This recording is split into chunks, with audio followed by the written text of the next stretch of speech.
Dlaczego akurat tam i dlaczego akurat w takim okresie? Chyba nie było innego wyjścia. To były w tym momencie jedyne miejsca, gdzie nie było żadnych obostrzeń, nie było żadnych ograniczeń co do wjazdu. Poza tym, szczerze mówiąc, od kilku lat jeździmy w tamte rejony bałkańskie, a Albania i Macedonia to były jeszcze takie punkty na mapie, gdzie nie byliśmy, a na pewno wzbudzały nasze zainteresowanie.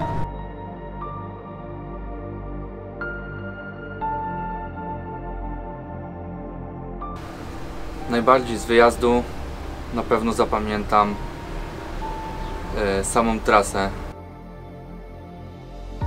Nasze wyjazdy tak naprawdę to setki kilometrów, wiele godzin w podróży, jadąc całą noc bez przerwy.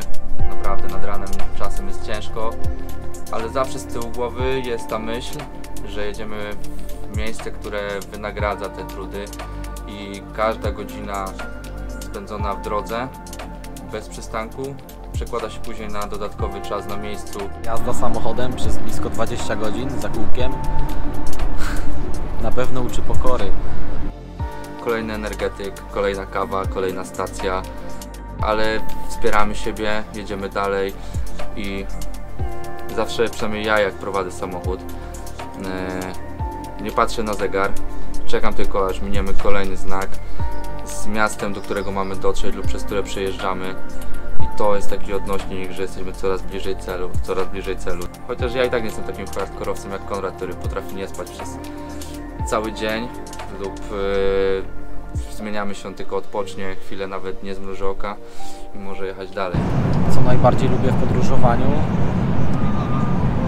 Oprócz tego, że mogę zobaczyć wiele pięknych miejsc, to na pewno jest to poznawanie ludzi. Dzięki temu możemy się otwierać coraz bardziej, możemy mieć szerszą perspektywę i pogląd na to, z czym się inni mierzą, jakie mają problemy. Na pewno dzięki temu możemy wszystko lepiej zrozumieć. Ja osobiście lubię takie miejsca, które może nieco wykraczają poza schemat, których nie widzimy na tapetach w biurach podróży, ale dzięki temu jest tam zachowany taki lokalny klimat. Może mamy czasem wrażenie, że czas się zatrzymał.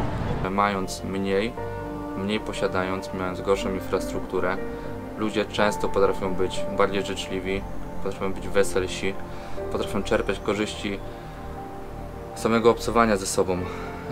To, co my tutaj nazywamy problemami, to, co się spieramy, tak naprawdę w trochę innej rzeczywistości zupełnie schodzi na drugi plan. Ludzie żyją tam naprawdę skromnie. Te wioski, które przejeżdżaliśmy, wyglądają bardzo biednie, naprawdę bardzo biednie. Wystarczyło zamienić 2 słowa, poprosić o jakąś pomoc, o cokolwiek, już zaraz kilka pobliskich budynków, ludzie zbiegali się, próbowali nam coś pokazać, wytłumaczyć, więc ciężko mi sobie to wyobrazić u nas. Gdzie chciałbym pojechać teraz? Myślę, że gdzieś dalej. Nie wiem jak chłopaki, ale ja już tylko przebieram nogami na myśl o kolejnym wyjeździe, że pokażemy Wam coś mocniejszego, tak myślę. Zbierzemy jeszcze większą ekipę. Co? Myśleliście, że nie dojadę Alfą do Macedonii?